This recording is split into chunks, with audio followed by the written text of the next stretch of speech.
untuk ngedapetin dunia itu gimana rasanya, apa kabar hati kita, apa kabar jiwa kita gitu.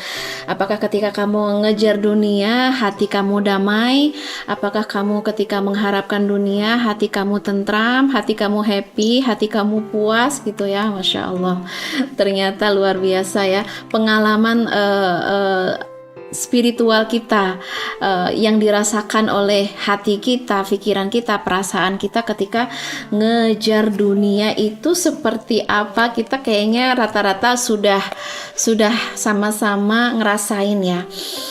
Nah, jadi ini orang-orang yang mencintai dunia, yang mengejar dunia ini tentu ada levelnya gitu ya.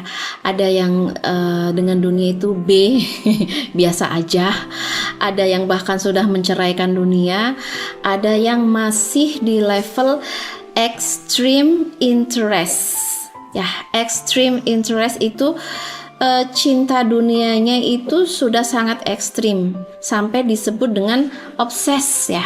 Obses itu artinya punya interest yang sangat besar, punya excited yang sangat besar, yang luar biasa kepada dunia. Ini hampir semua dari diri kita pernah punya pengalaman seperti ini, ketika kita benar-benar pengen ngejar, pengen ngedapetin, berharap, punya ekspektasi yang sangat tinggi tentang apapun ya di semua fase kehidupan kita. Bahkan misalnya kalau kita berkunjung di rumah siapapun atau ngobrol dengan siapapun, masing-masing mereka kayak punya obses duniawinya masing-masing gitu.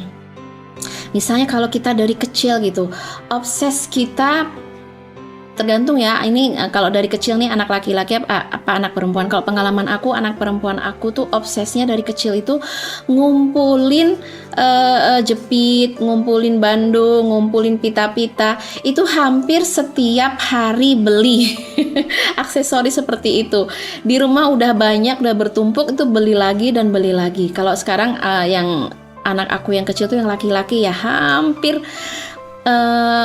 setiap hari mereka nggak berhenti memikirkan mainan. Nih pengen beli mainan, mau mainan dan itu gonta-ganti banget gitu. Maksudnya kayak monkey mind itu mereka mencari kesenangan dari satu mainan ke mainan yang lain. Pengen beli dari satu mainan ke mainan yang lain. Itu fase anak-anak. Nanti next fasenya beda lagi. Kayak kita gitu ya, seneng banget scrolling gitu, scrolling berbagai macam kita scroll, termasuk kuliner. Wah, kalau mau ngomongin kuliner sampai kita ngabisin waktu, ngabisin kuota ya untuk Masya Allah lihat-lihat semua jenis makanan yang enak, ngelihat semua jenis resep-resep yang enak. Nanti nggak berhenti di situ, nanti kita scrolling lagi tentang baju-baju yang bagus, kerudung yang bagus, nanti ganti lagi. Kita pengen, misalnya kalau yang laki-laki tuh senengnya mobil gitu ya, kendaraan, mulai dari koleksi kendaraan listrik sampai kendaraan non listrik atau sampai hybrid, semuanya dikoleksi. Nah, ini yang disebut dengan obses. Obses itu ketika kita dikepung oleh sesuatu yang sudah nggak sehat gitu loh. Sudah bukan kebutuhan kita tapi keinginan kita. Ketika misalnya kita beli baju atau mengoleksi apapun, itu kita nggak pernah butuh barang itu, kita hanya ingin dan ingin. Kita kayak didorong oleh keinginan yang sangat kuat, yang kita sendiri kadang-kadang kehilangan kendali atas diri kita. Baju di rumah udah banyak gitu, tapi kalau ngelihat baju pengen. Jadi kita kehilangan kendali atas diri kita terhadap sesuatu apapun. Bisa barang, bisa popularitas, atau bahkan sebuah relationship gitu ya. Hubungan antara laki-laki ataupun perempuan, seseorang gitu. Ini mungkin terjadi, dan bahkan misalnya ketika seseorang sudah terkena penyakit obses, hubbud dunya. Obses itu tadi yang aku bilang, extreme excited ya, atau extreme istilahnya, extreme interest ya. Jadi kalau kita punya interest yang wajar, yang normal, masuk akal, kita masih bisa mengendalikan interest kita, itu kamu masih aman, nggak apa-apa. Tapi kalau misalnya justru kita dikendalikan oleh interest kita, dikendalikan oleh hawa nafsu kita, itu yang harus kita waspadai. Makanya di dalam Islam itu kita punya fiqh hubbud dunya, memahami cinta dunia. Sebesar apa aku boleh mencintai dunia? Porsinya itu harus seberapa aku mencintai dunia.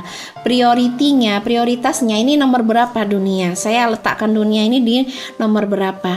Ini bisa kita pelajari di dalam Islam ya. Makanya teman-teman yang dirahmati Allah, ketika kamu ngerasa pikiran kamu dikepung oleh keinginan kamu dan keinginan kamu membutakan hati kamu, kenapa kamu pacaran say? Padahal kamu jelas-jelas tahu bahwa agama tidak meridhoi, Allah enggak ridho. Tapi kan aku udah cinta, aku kan punya komitmen sama dia, aku udah nyaman sama dia, aku udah seneng sama dia sehingga buta semua. Jadi pertimbangan akal, pertimbangan etika, pertimbangan agama, semuanya skip semuanya. Ya itu benar ya yang disebut dengan cinta itu buta gitu, membutakan semua indera, membutakan semua bahkan indera mata, telinga, mulut itu ketutup semuanya, pikiran kita, emosi kita ketutup, kita hanya fokus stuck dengan satu hal itu ya. I'm chasing him, aku harus ngejar dia. I'm chasing, aku ngejar, aku harus dapet angka-angka sekian, aku harus bisa ngalahin fulanah, aku harus lebih cantik dari fulanah, aku harus lebih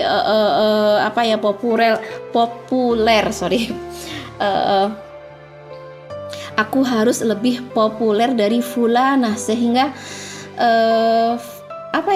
kehidupan kita, waktu, tenaga, energi, pikiran kita nggak sadar semuanya terkuras untuk duniawi, untuk sesuatu yang biasanya kalau kita sudah terlalu cinta dengan dunia, kan hati itu sebuah wadah, hati itu sebuah ruang.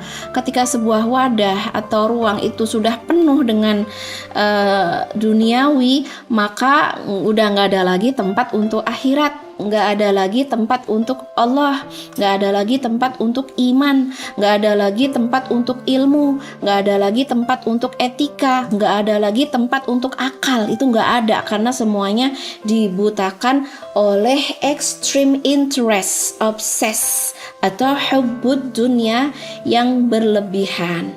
Karena di dalam Islam kita nggak pernah mencela orang yang mencintai dunia gitu, karena memang dunia layak dicintai. Dunia ini rahmah, dunia ini karunia, dunia ini adalah kebaikan yang Allah bentangkan. Namun sebesar apa cinta kita, nomor berapa cinta kita, itu yang harus kita setting ulang, harus kita reprogram. Oke, teman-teman yang dirahmati Allah, ketika kita ngerasain bahwa kita dikepung oleh keinginan kita sendiri, kita dikalahkan oleh hawa nafsu, kita dikalahkan oleh pikiran-pikiran kita tentang dunia ya, kita benar-benar harus belajar lagi sebuah perjalanan spiritual, pembebasan diri kita, pembebasan pikiran kita, pembebasan jangan sampai kita melakukan sebuah ubudiyah. Ubudiyah itu penghambaan kepada dunia. Apa sih arti penghambaan kepada dunia? Ketika kamu kerahkan pikiran, tenaga, waktu, dan segala kehidupan kamu untuk sesuatu, maka kamu sedang melakukan sebuah penghambaan. Nah, kita nggak mau dong Allah kasih kita waktu, tenaga, energi, ilmu, pikiran, semuanya kita kemudian kita salah melakukan sebuah penghambaan. Kita harus menghamba hanya kepada Allah Subhanahu wa taala. La ilaha illallah, tiada Tuhan selain Allah. La ilaha illallah, tiada sesembahan, tiada penghambaan, tiada effort, nggak ada ikhtiar, nggak ada perjuangan kecuali illallah, untuk Allah gitu. Jadi tugas kita ketika kita sudah dikepung oleh obses hubbud dunia yang terlalu besar, kita harus benar-benar bisa membebaskan diri kita. Kita berada di dalam belenggu, kita berada di dalam jail, di dalam penjara keinginan kita, penjara obses kita, penjara hawa nafsu kita sendiri ya. Jadi bebaskan diri kamu, bebaskan pikiran kamu, bebaskan perasaan kamu dari semua belenggu-belenggu yang bikin kamu nggak happy, yang bikin kamu jauh dari damai, yang bikin kamu jauh dari kesejahteraan batin ya. Karena kita ini adalah makhluk ruh dan jasad. Kita makhluk batin dan jasad. Jasad harus makmur, begitu juga ruh kita. Dan ruh kita nggak akan pernah bisa mencapai sebuah kemakmuran ketika kita tidak memberikan kebebasan, kemerdekaan, sovereign. Sovereign itu sebuah kedaulatan ruh kita. Ruh kita nggak mau dikekang oleh duniawi. Ruh kita nggak tahan dengan siksa-siksa duniawi ya. Ruh kita nggak kuat dengan beban-beban duniawi. Ruh kita benar-benar pengen free. Oke. Apa yang akan kita lakukan untuk membebaskan ruh kita dari obses, membebaskan batin kita, memurnikan kembali, membuat batin kita menjadi tulus, menjadi bening lagi gitu ya. Kita butuh menjadi pejuang doa. Mungkin ini salah satunya ya, pejuang doa. Karena ketika kita berdoa, kita kayak ngeriset pola pikir kita, ngeriset mindset kita gitu. Ini pikiran aku udah nggak bener nih ya, memberikan porsi yang berlebihan kepada dunia.